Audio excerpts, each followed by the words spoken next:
YouTube, what's going on? Sneaker Guy Status with another video. Today we have the Nike Air More Uptempo 96, the Scottie Pippens. These were kind of hard to get when they dropped on Friday. I ordered a pair after multiple websites just would not let me be great.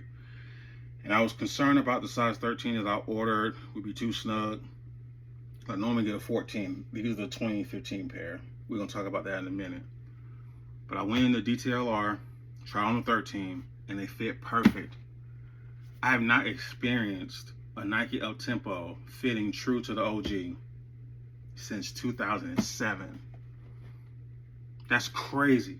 That's crazy that we have not experienced a true OG from the fit to the colorway to the material since like 2007. This was a terrible pair. The quality control was awful on those. But like I said, we will get to that.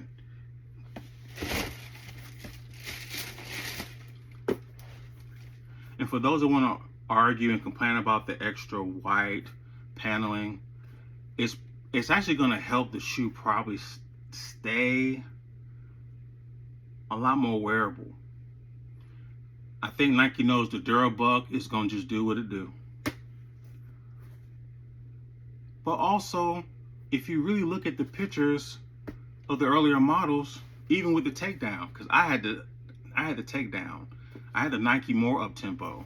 The difference between the Nike Air More and the Air Much, the bubble is completely encapsulated in the midsole. The More, which is what these are, you get to see the Air Max bubble. It's the only difference. And I think mine were leather. And I think we should still get a leather version of this one at some point. But I digress. For those of you that are slow, before you guys start asking me questions in the comments, because you guys like to, ask the same question in every single video. I'm going to say it slow. Go true to size. Try them on and go true to size. I thought I needed a 14, but I do not need a 14. I think if I bought a 14, which I would, I wasn't gonna be able to buy a 14 anyway, but if I did get a 14, they would probably feel a lot roomier than I really would want them to be. All right. The quality control on the 2015 pair, terrible. I mean terrible. It's so terrible. The toe cap Durabuck started cracking after a few years. And what I did was I painted the toe cap matte black just to keep them in my collection until a proper retro came along. And now that we've gotten a proper retro, these are coming to a Goodwill near you.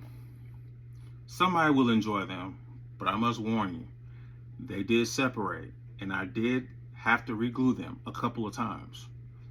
These are a size 15, and I put a extra insole in them because back then shoes just flying. You had to just take what you could take, which I think is kind of what we're getting back into now, because this shoe appeared very hard to get. Well, they were hard to get for me, but they appeared to be quite limited.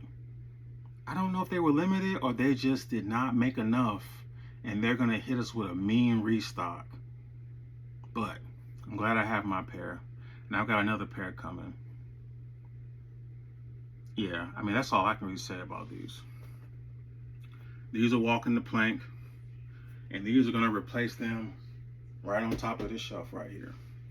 I have a video on my channel that talks about why this is one of the most important, the most significant, one of my favorite Nike shoes of all time as a kid.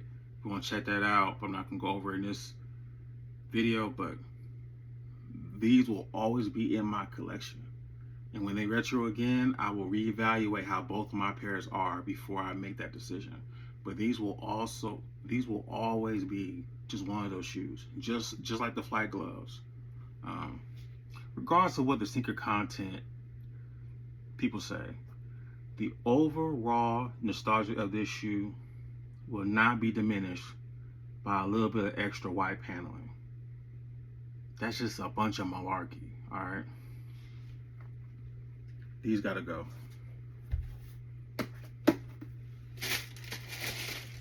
Really impressed by the black swoosh in the back. It's just, everybody has their favorites. Buy your shoes, wear your shoes, and when it's time to get another pair, do your due diligence. Alright, you guys, deuces.